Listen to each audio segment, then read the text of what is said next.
America जैसा राज्य, England जैसा देश, मतलब अमेरिका, इंग्लैंड, जापान, बड़ा बड़ा जो देश है ना, टेक्नोलॉजी में हम लोगों से बहुत आगे देश है, वहाँ भी चुनाव बैलेट पेपर पे होता है। लेकिन यहाँ पे चुनाव ईवीएम से होता है। पहले मैं भी सोचता था कि अमेरिका पागल देश है क्या यार, ईवीएम से करवा देता चुनाव जल्दी हो जाता, लेकिन वहाँ पे बैलेट पेपर से होता है। क्योंकि बैलेट पेपर जो चीज़ें हाथ से होता है ना, उसमें बदलाव करना मुश्किल होता है, लेकिन ईवीएम एक मशीन है। अब लोगों का जो कहना है ईवीएम, तो मैं तो 100% श्योरिटी के साथ नहीं, लेकिन मशीन को मैनिपुलेट किया जा सकता है और अन्य देश में ईवीएम का इस्तेमाल नहीं होता है। कहीं ना कहीं अभी ईवीएम भी जो संदेह के दायरे में आ रहा है, उस बात पे भी मैं सहमत हूँ। आप ईवीएम के ऊपर सवाल उठा रहे हैं, लेकिन ईवीएम से चुनाव तो तेलंगाना में भी हुआ है, यहाँ बम्पर जीत दर्ज की है, कांग्रेस ने 64 सीट जीत ली है।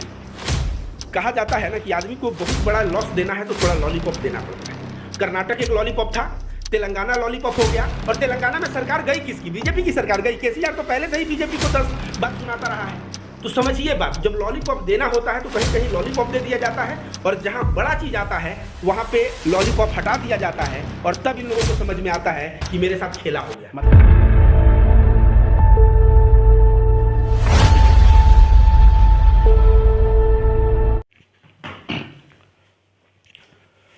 नमस्कार साथियों, 4 राज्यों के चुनावी नतीजे सामने आ गए हैं और 3 में भारतीय जनता पार्टी ने बम्पर जीत दर्ज की है। और आज जो है मिजोरम चुनाव का भी नतीजे सामने आ रहे हैं और वहां पर भी भारतीय जनता पार्टी 2 सीट जीतते हुए दिख रही है। तो मिजोरम पे आज हम बात नहीं करेंगे, हम आज बात करेंगे 4 राज्यों में जो भारतीय जनता पार्टी ने बम्पर जीत दर्ज की है और जो भारतीय जनता पार्टी का विरोध करते थे उन तमाम लोगों का मुंह चुप कर दिया भारतीय जनता पार्टी ने।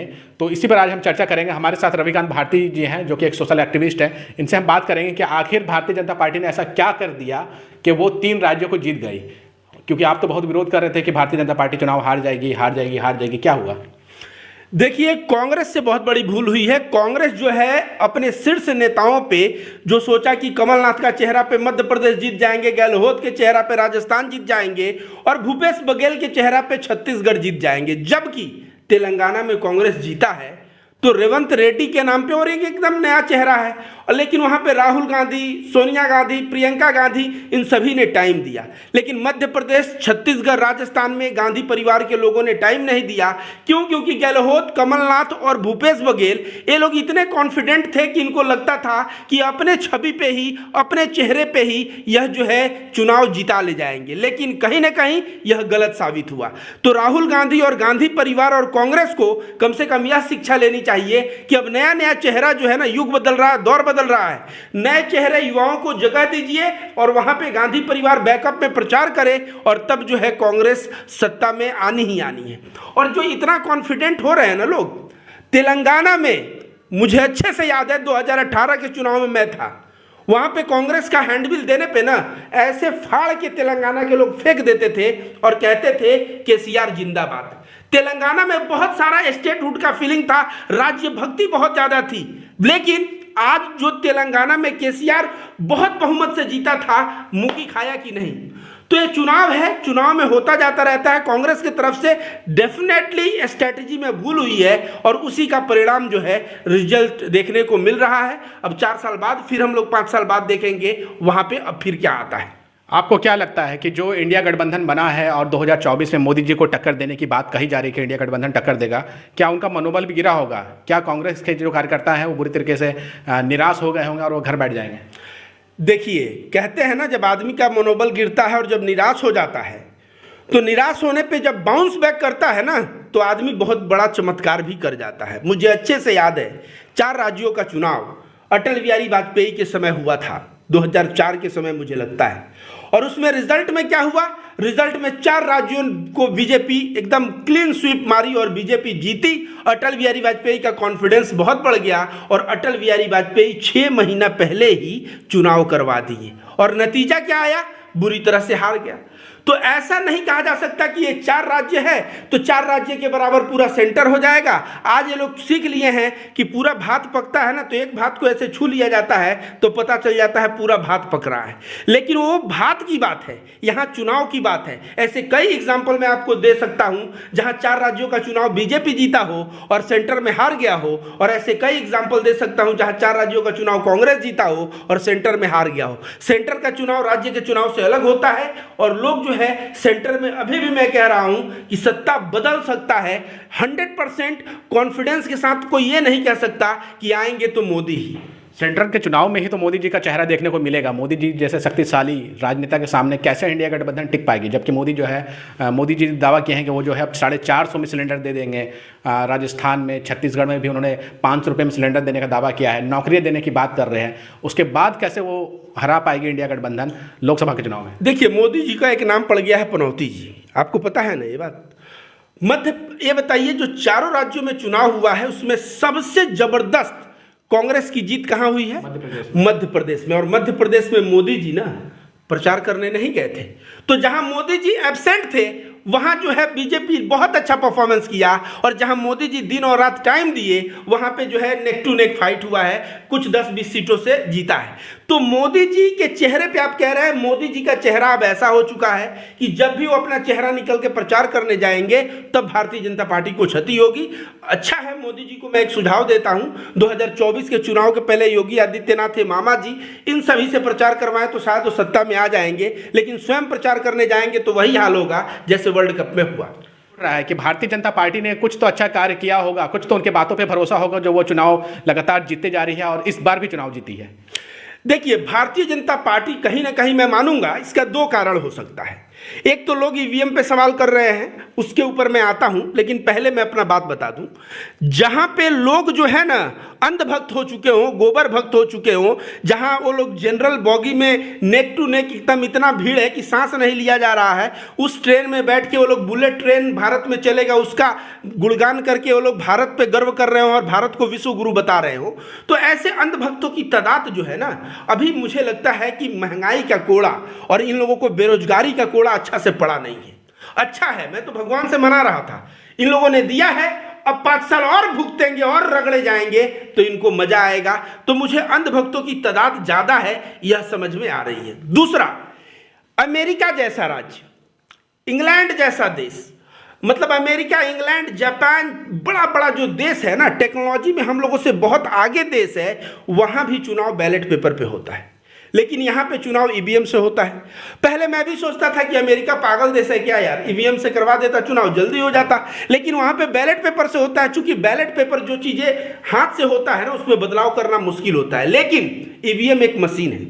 अब लोगों का जो कहना है ईवीएम, तो मैं तो 100% श्योरिटी के साथ नहीं, लेकिन मशीन को मैनिपुलेट किया जा सकता है, और अन्य देश में ईवीएम का इस्तेमाल नहीं होता है, टेक्नोलॉजी से हमसे तेज है, तो इसी कारण से नहीं होता है। और भारत में जो ईवीएम का इस्तेमाल हो रहा है, इसके लिए जिम्मेदार कोई मोदी सरकार नहीं है, कांग्रेस सरकार है।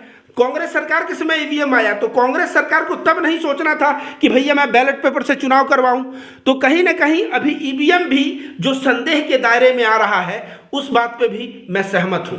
आप ईवीएम के ऊपर सवाल उठा रहे हैं, लेकिन ईवीएम से चुनाव तो तेलंगाना में भी हुआ है, यहाँ बम्पर जीत दर्ज की है, कांग्रेस ने 64 सीट जीत ली है। कहा जाता है ना कि आदमी को बहुत बड़ा लॉस देना है तो थोड़ा लॉलीपॉप देना पड़ता है। कर्नाटक एक लॉलीपॉप था, तेलंगाना लॉलीपॉप हो गया, और तेलंगाना में सरकार गई किसकी? बीजेपी की सरकार गई। केसीआर तो पहले से ही बीजेपी को 10 बात सुनाता रहा है। तो समझिए बात, जब लॉलीपॉप देना होता है तो कहीं कहीं लॉलीपॉप दे दिया जाता है, और जहां बड़ा चीज आता है वहां पे लॉलीपॉप हटा दिया जाता है, और तब इन लोगों को समझ में आता है कि मेरे साथ खेला हो गया। मतलब तो वही खेला हो गया। कांग्रेस जीते, कांग्रेस चुनाव जीते तो ईवीएम गड़बड़ नहीं है, और भारतीय जनता पार्टी जीत गई तो ईवीएम गड़बड़ है। मैं तो कह रहा हूं कि कांग्रेस चुनाव जीतती है, और लोकसभा में जीत के अगर प्रधानमंत्री के पद पे कोई बैठता है तो उसको भी ईवीएम को हटा देना चाहिए। क्यों? क्योंकि कांग्रेस कोई दूध का धुला नहीं है, और बीजेपी हम लोग कहे चोर बेईमान, और कांग्रेस दूध का धुला नहीं है। ये दोनों चोरी बेईमानी करेंगे। देखिए, कांग्रेस ने 60 साल में राजनीति किया, उसके बाद मोदी जी 10 साल किए, और देश में आज भी चले जाइए तो 70 साल आज़ादी के हो गए, और यहाँ पे हम लोग हंगर इंडेक्स, भुखमरी और सब में देश अभी भी पिछड़ा है। तो कांग्रेस भी अगर सत्ता में आ जाए तो बीजेपी के रास्ते पे ही चलेगा। वो ईडी सीबीआई का इस्तेमाल करके और क्या करेगा? लोगों को डराएगा, विपक्ष के नेताओं को डराएगा। आज जो है कहा जा रहा है फेसबुक बैन हो जाएगा, यूट्यूब बैन हो जाएगा, सरकार का विरोध करोगे तो चैनल बंद किया जाएगा। ये बीजेपी का प्रोपेगेंडा नहीं है पत्रकार महोदय, ये सोनिया गांधी और कपिल सिब्बल का स्टेटमेंट है 2013 में कि फेसबुक को हम लोग बंद कर देंगे। तो जो कार्य कांग्रेस करती आई है, बीजेपी आती है तो उससे 2 कदम ऊपर उठ जाती है, फिर कांग्रेस आती है तो 2 कदम ऊपर उठ जाती है, और मैं लिख के देता हूं कि ईडी, सीबीआई और जो संस्थान है बीजेपी इसका गलत इस्तेमाल किया है, कांग्रेस भी आएगी तो इसका गलत इस्तेमाल करेगी। इसलिए मेरा करबद्ध निवेदन है, चाहे कांग्रेस हो चाहे बीजेपी, ईवीएम हटना चाहिए और वहां पे बैलेट पेपर आना चाहिए। ईवीएम आखिर हटेगा कैसे ही? इलेक्शन कमीशन तो उस पर कोई रोक लगा नहीं रही है और सुप्रीम कोर्ट का भी कोई जजमेंट इस पर आया नहीं है कि ईवीएम पे रोक लगी है। तो आखिर ईवीएम हटेगा कैसे? अगर ईवीएम में लोगों को शक हो रहा है और आप भी कह रहे हो शक में दम है, तो फिर ईवीएम हटेगा कैसे ही? देखिए, ईवीएम हटेगा कैसे, अब इसके लिए वही विपक्ष जो इंडिया गठबंधन है उसको सोचना पड़ेगा, उसको उसका विरोध करना पड़ेगा। और देखिए, हटने के लिए तो अंग्रेजों को उखाड़ फेंका लोगों ने, हटाने के लिए तो मुगलों को उखाड़ फेंका लोगों ने, तो उखाड़ने के लिए क्या है? जब जनता वोट नहीं देगी और नेता जीत के आएंगे तो जनता फिर जुतियाने भी न लगेगी, तो सब बदलाव हो जाएगा। इसलिए मेरा करबद्ध निवेदन है, किसी भी तरह का मैं हिंसा का प्रचार नहीं कर रहा हूं, अहिंसा के मार्ग पे चल के मैं बता रहा हूं कि जिस तरह अमेरिका और उन्नत देश में बैलेट पेपर पे चुनाव होता है, इंडिया में भी होना चाहिए, चाहे भले कांग्रेस ही क्यों न जीत रही हो और चाहे बीजेपी क्यों न जीत रहा हो, क्योंकि ईवीएम का तरीका ही गलत है। वो एक मशीन है, आज जो है बीजेपी सत्ता में है, मैनिपुलेट कर सकता है, कल को कांग्रेस सत्ता में आएगा, मैनिपुलेट हो सकता है। और जब भी कोई मैनिपुलेट करेगा ईवीएम को तो उसमें नुकसान किसका होगा? जनता का। जनता को कहेंगे विकास हम करेंगे ही नहीं, कुछ करेंगे ही नहीं और मैनिपुलेट करके जीत जाएंगे, तो ऐसा करना सही मायने में गलत है। आपकी वीडियो जो देख रहे होंगे और देश में बड़ी तादाद में जो बीजेपी को सपोर्ट कर रहे होंगे वो साफ साफ इस वीडियो को देखने के बाद कहेंगे देखो चुनाव हार गए तो ईवीएम का रोना रोना शुरू कर दिया है। ईवीएम का रोना धोना की बात नहीं है, मैं बहुत दिनों से कहता आ रहा हूं कि मशीन को मैनिपुलेट किया जा सकता है और मशीन को मैनिपुलेट किया जा सकता है तो मशीन को हटा देना चाहिए, ठीक है। कभी भी मेरा कोई भी बयान, यहाँ तक कि कर्नाटक में बीजेपी जीत के कांग्रेस जीत के आया था तो भी मैंने नहीं कहा था कि ईवीएम सही है, ठीक है। तो लोगों का कहने दीजिए, लोगों का काम है कहना, और मैं अपने इंटेलेक्ट से, अपने विवेक से मुझे जो समझ में आएगा वो बातें करता रहूंगा। अब लोग जो है हाथी चले बाजार तो कुत्ते भौंके हजार, अब उसके लिए मैं रिएक्ट करने लगूं तो फिर तो मेरे और कुत्ते में कोई अंतर नहीं रह जाएगा। यही मेरी बात है। आखिरी सवाल आपसे लेते हैं कि जो ये 4 राज्यों में चुनाव हुए हैं और कई राज्यों में ऐसा देखा गया कि जो छोटी छोटी पार्टियां थी उसके साथ कांग्रेस ने गठबंधन नहीं किया, तो क्या लगता है कि ये कांग्रेस का ओवर कॉन्फिडेंस था या फिर कांग्रेस का घमंड था जो उनको ले डूबा? देखिए, आमतौर पे आपको बता दें कि गठबंधन कांग्रेस क्यों नहीं करता है, उसका थोड़ा कारण जानिए। कांग्रेस सोचता है कि मैं विकल्प हूं, और जो भी पार्टी, मान लीजिए बिहार में विकल्प कौन है? आरजेडी है, जदयू है, बीजेपी, राइट। अब आरजेडी ओवैसी साहब से गठबंधन क्यों नहीं करता? क्योंकि आरजेडी जानता है कि असदुद्दीन ओवैसी से गठबंधन करूंगा और उसके बाद उनको जो सीट जिता दूंगा तो मुसलमान वोट जो है ओवैसी के पास मैं दूंगा, और इस तरह से अगर मैं ओवैसी के साथ गठबंधन नहीं करूं तो मुसलमानों को चुनना पड़ेगा ओवैसी और आरजेडी में, तो मुसलमान चुनेगा किसको? जो सत्ता में आ सके, और सत्ता में आने का चांस तो एमआईएम का है नहीं, आरजेडी का है। तो इसकी वजह से वे लोग, वैसे अखिलेश भी सेम काम करते हैं, उसी तरह से कांग्रेस जहां मजबूत है वह सोचती है कि अगर आदिवासी पार्टी के साथ हम गठबंधन कर लेंगे तो आदिवासी तो ऐसे भी ये लोग 4-5 सीटें पाएंगे, सत्ता में तो आएंगे नहीं, और आदिवासी जब सोचेगा कि भैया हमें उसको वोट देना है जो सत्ता में आए तो कांग्रेस को वोट दे देगा। तो ये लोग कहीं ना कहीं जो ग्रासरूट का वोट है उसको अपने खेमे से दूसरे के खेमे में नहीं जाने देते और इसलिए गठबंधन नहीं करते। लेकिन अगर गठबंधन किए होते तो उसका बेनिफिट कांग्रेस को होता। लेकिन मैं अक्सर देखा हूं, चाहे वो कोई भी पार्टी हो, अखिलेश याद है भीम आर्मी के साथ जो है बात की है, आजाद समाज पार्टी के साथ, और गठबंधन नहीं हो पाया।